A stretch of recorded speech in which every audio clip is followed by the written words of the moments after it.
Hello students, I am Arvind Kumar, Basic Physics from Suraj School, Rewari.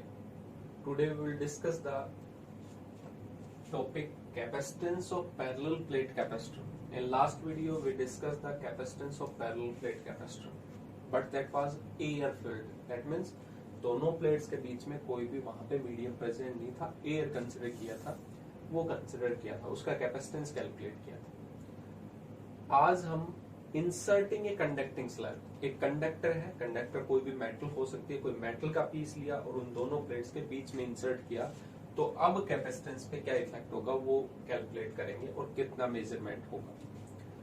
Last video में मैंने discuss किया था कि कोई भी मीडियम आप प्लेस करोगे इन बिटवीन द प्लेट्स तो कैपेसिटेंस ऑलवेज इंक्रीजिंग। तो today's topic is conducting slab. अगर हम दोनों प्लेट्स के बीच में सपोज करते हैं यहाँ पे ये प्लेट है, ये पॉजिटिवली चार्ज्ड है,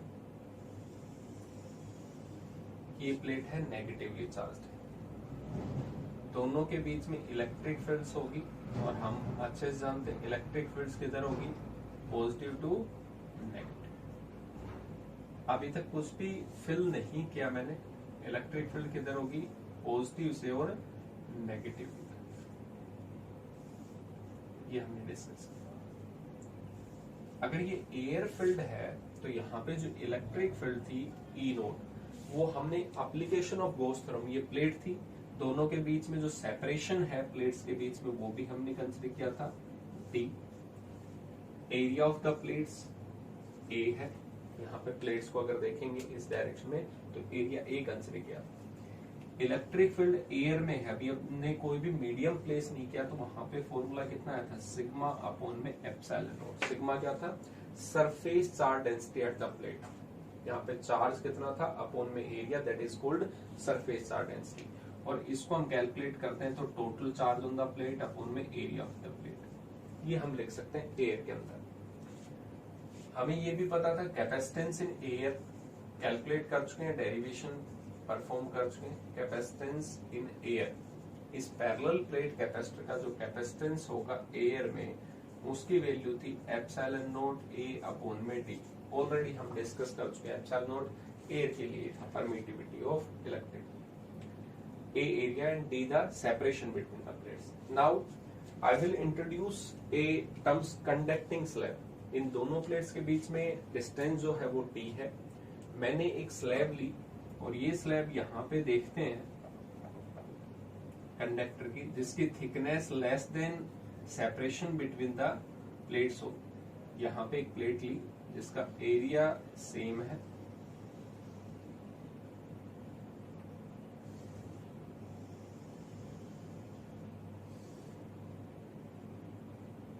ये कंडक्टिंग स्लैब लिया, कंडक्टिंग स्लैब यानी कोई मेटल का पीस लिया जिसकी जो डिस्टेंस है वो टी है, थिकनेस कितनी मान ली हमने कंडक्टिंग स्लैब की, टी मान ली।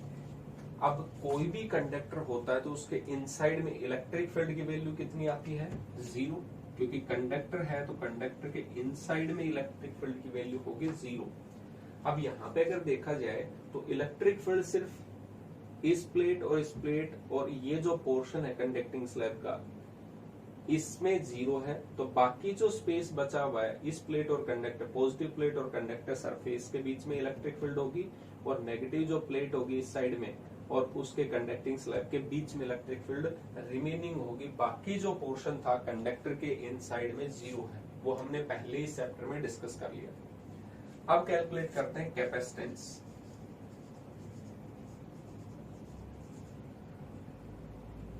Bye inserting conducting slab,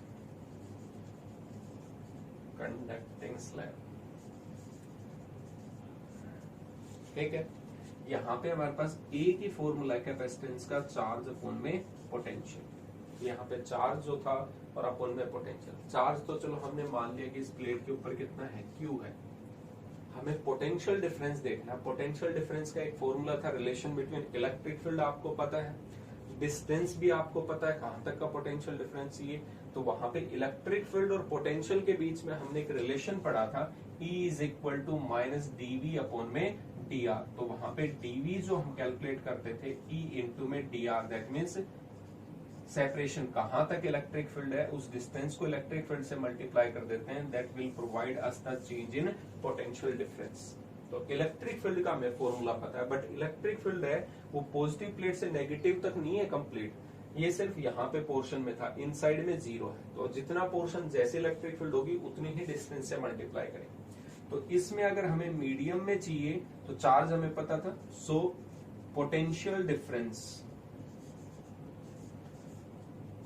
difference का फॉर्मूला इलेक्ट्रिक फील्ड कहां तक है, इस टोटल डी में से टी को माइनस कर दें तो बाकी की जो डिस्टेंस होगी वहां तक तो इलेक्ट्रिक फील्ड की वैल्यू सेम है। तो वहां पे मैंने लिखा ई नोट इलेक्ट्रिक फील्ड, और कितने डिस्टेंस तक है ये, डी माइनस में टी तक। अब कोई आपसे कहे कि टी में कितना था, तो टी में इलेक्ट्रिक फील्ड कितनी है, 0, तो यहाँ पे 0, और कितने डिस्टेंस तक था, टी तक, तो ये तो वैसे ही 0 हो जाएगा। इलेक्ट्रिक फील्ड की वैल्यू हमें पता है, ई नोट एयर में कितना था, सिग्मा अपॉन एप्सिलॉन नोट, इसको एक्सपेंड किया था तो चार्ज अपॉन में ए एप्सिलॉन नोट, और ये मल्टीप्लाई में डी माइनस टी, यानी हमें पोटेंशियल डिफरेंस की वैल्यू जो है वो पता है। इसको इक्वेशन फर्स्ट मान लेते हैं, या इसको फर्स्ट मान लेते हैं, इसको सेकंड। तो यहाँ पे अगर हम कहें कि हमें पोटेंशियल डिफरेंस पता चल गया जब हम पॉजिटिव प्लेट से और नेगेटिव तक जाते हैं, तो यहाँ से यहाँ तक इलेक्ट्रिक फील्ड थी ई नोट, डिस्टेंस से मल्टीप्लाई कर दिया तो यहाँ से यहाँ तक का पोटेंशियल डिफरेंस आ गया। इसके अंदर इलेक्ट्रिक फील्ड की वैल्यू 0 है, तो जितना पोटेंशियल यहाँ पे होगा उतना ही यहाँ पे चेंज होगा ही नहीं, तो यहाँ तक का पोटेंशियल का डिफरेंस कितना है, 0। आगे जब हम जाएंगे फिर इलेक्ट्रिक फील्ड से है तो इसका मतलब फिर पोटेंशियल डिफरेंस, तो हमने जितनी डिस्टेंस थी वहीं तक का पोटेंशियल डिफरेंस कैलकुलेट किया। Put this value in equation first, this value in equation second, in equation second. इसमें वैल्यू हम पुट करें क्योंकि अब मीडियम इंसर्ट करने के बाद में कैपेसिटेंस कैलकुलेट कर रहे हैं, तो वैल्यू पुट करते हैं, Cm is equal to charge, और पोटेंशियल डिफरेंस हमने कैलकुलेट कर लिया, लिख देंगे Q इंटू डी माइनस में टी, और अपॉन में एप्सिलॉन नोट इंटू में टी। ये डिनोमिनेटर के डिनोमिनेटर में Q चार्ज सेम था तो Q से Q कैंसिल आउट हो गया, बचा क्या यहाँ पे एप्सिलॉन नोट A ऊपर चला गया, एप्सिलॉन नोट A अपॉन में डी माइनस में टी, ये वैल्यू। तो यहाँ पे मीडियम की वैल्यू कितनी आई, एप्सिलॉन नोट A अपॉन में डी माइनस में टी।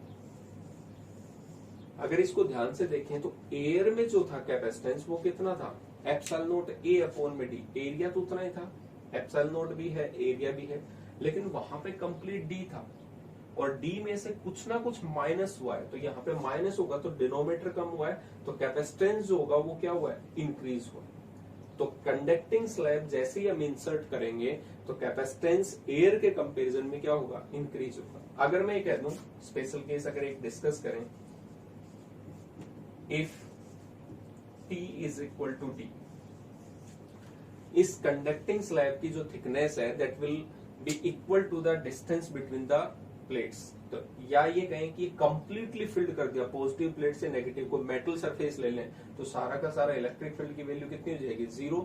या ये कहें कि जितना भी आप चार्ज दोगे वो सारा चार्ज है दूसरी प्लेट पे चला जाएगा, यानी ट्रांसफर होता रहेगा, कितना ही चार्ज देते रहो तो इसकी कैपेसिटी कितनी हो जाएगी, इनफाइनाइट। तो वहां पे T इक्वल टू D, तो यहाँ पे माइनस करेंगे, डिनोमिनेटर में 0, that means capacity of conducting slab is equal to 0, and it will be infinite, and it will behave as a conductor, यानी कंप्लीट ही कंडक्टर हो गया। कैपेसिटर का तो केस ही नहीं बचा, इसलिए उसकी कैपेसिटी कितनी हो जाती है कंडक्टर की, इनफाइनाइट की टर्म्स। ठीक है, तो ये था कंडक्टिंग स्लैब इंसर्ट करने से। In next video will discuss the inserting A dielectric slab. अगर यहाँ पे कोई ऐसी स्लैब इंसर्ट करते हैं जो कंडक्टर नहीं है तो फिर कैसे होगा, तो in next video will discuss that. Thank you.